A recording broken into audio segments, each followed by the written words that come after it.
Welcome everyone to the AMTD Digital Vidcast series.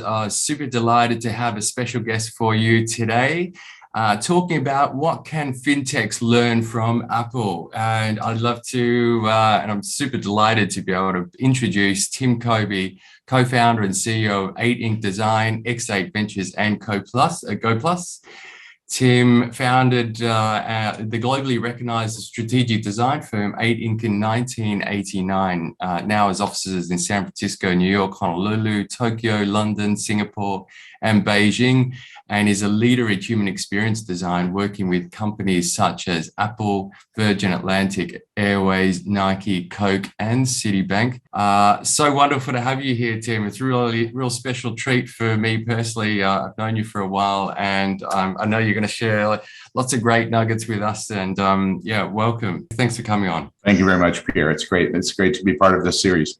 I want to maybe just to set the scene, go back to when you first sort of started to work with Apple. I think it was around 97, about the time that Steve came back to the firm. They had 2% market share. Take us back to that time. What some of the challenges that Steve Jobs faced when he rejoined the firm, and some of the sort of mindset and sort of that set the path for, their amazing story. Yeah, I think, for us, this is now our 24th year, I think, working with Apple. So we've been a part of Apple for a long time and continue to be. But I think the key influence for us, particularly working with Steve on a regular basis, was getting to understand the way he thought about solving problems, the way he thought about using creativity as a tool in business. And being able to really help set the foundation for growing the company to what it's become. Obviously, going from a $2 billion company when we started to a $2 trillion company now has been an incredible journey, and Apple has evolved substantially, both under Steve's leadership as well as Tim Cook's. But I think many of the things that the business that Apple was founded on still remain true to the organization, and it's evolved. But yeah, I think with him when we began, I would say that one of the key elements was for him to reestablish why people and customers should care about the company. And this was really using the Think Different campaign as the foundation for doing that. And, it's interesting when most companies are at I think they were something like 90 days short of running out of money or something like that when he came back. But when most companies are being stressed to that level, one of the things you don't commonly do is start an ad campaign. You may work on supply chain, you may work on your product development, et cetera. But what he wanted to do was set the tone so that the people who were talented that he wanted to keep involved in the company would stay, and the people who saw Apple as a different kind of company would recognize that it was something special, something unique. And so focusing on that Think Different campaign was really the foundation for that. It really was quite iconic back at the time. It set the tone, I guess, not just with customers, but as you say, with the organization. Tell us a bit about what it was like in that environment, and curious to hear about some of the interactions and some of the learnings that you took away from that very early days of designing the stores. Well, the retail program, I worked on a white paper a year before Steve returned, and it had to do with establishing Apple flagship stores. So we gave that to him about a year into our relationship. So we started by doing the macro product launches. And then with the retail program, we were hired, first ones hired really to come in and to start working on what Apple retail should be. And so we started on a blank whiteboard with him, my business partner, Wilhelm, and myself. And we started to shape what basically became the Apple retail formats. In doing that, I would say, and as you mentioned, we had weekly meetings with him. So So every Tuesday we spent the mornings down in Cupertino working with him. But the framing of that program really came out of a long process, something that I would say Steve was not necessarily interested, couldn't articulate maybe what it would become, but he knew the things that he didn't want it to be, and he knew he wanted to define it as an experience that was different from what most people would encounter when they were engaging with technology. So bringing the same approach he brought to the products to the other touch points. If you look at many of his speeches, he talks about marketing being about values. Actually, the stores were about values as well. So what we created in the retail program was the type of relationship that Apple would have with their customers, how you would express it through the environments, how you would express it through the communications, products and services, and staff behavior.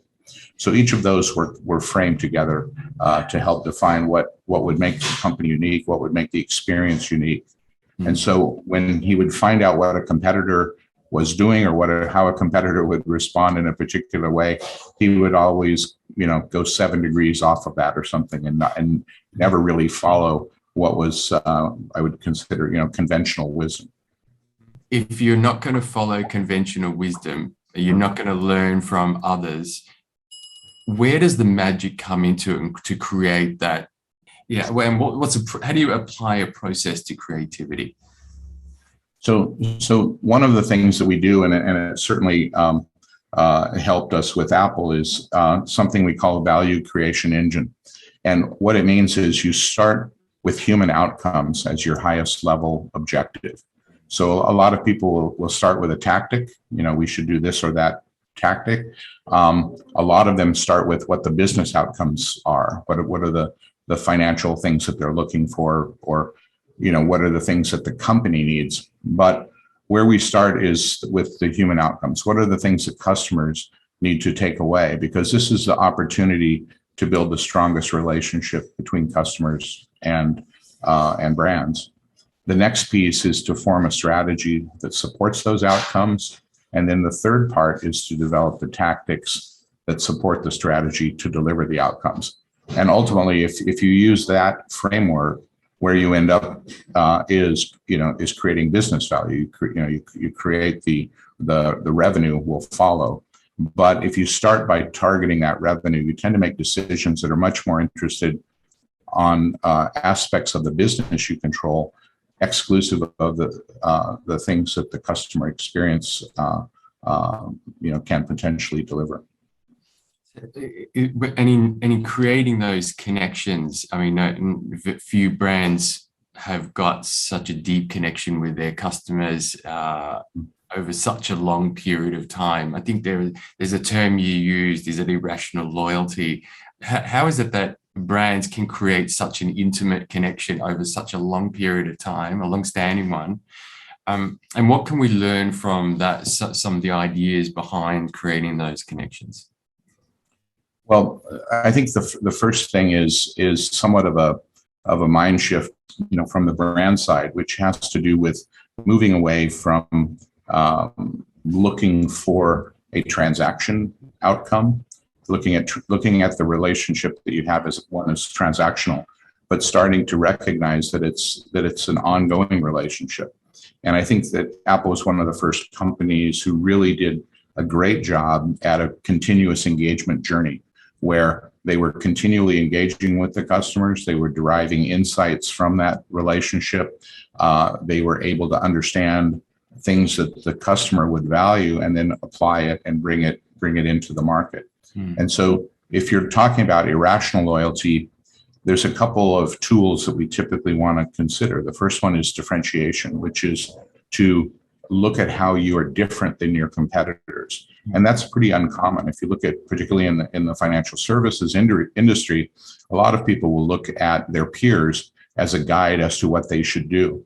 And what we want to do is to not commoditize what you offer. And that's what ultimately happens when everybody looks and acts and behaves the same way. You create commodity. If you create parity in the industry, people will not appreciate the value that you may bring to the table. So if you're going to be managing your brand, what you want to be doing is being able to build on what makes you different, what makes you stand out from the competitors. A lot of people want to be perceived like their competitors because it makes them feel like they're in the game. And then they never really change from that. But when you're a leader, the last thing you want to do is to become a follower. Many of the companies who looked at the Apple retail program said, that they should just emulate Apple. In the end, it did Apple a great service because the best way to keep Apple the leader is for you to become a follower. And so that idea of differentiation is one key piece. The other key piece we look at is emotional connections. There's an old saying, people buy things emotionally and justify it rationally. It's a very common kind of human behavior. But if you're looking to connect with people, you have to connect with the part of the brain that isn't the logical part, but the part that controls feelings. In fact, it has no capacity for language. And so when you have something that you just feel, you get it in your gut, that is an incredibly powerful tool to connect people with companies or other people. It's the same thing with any of the relationships that we all have.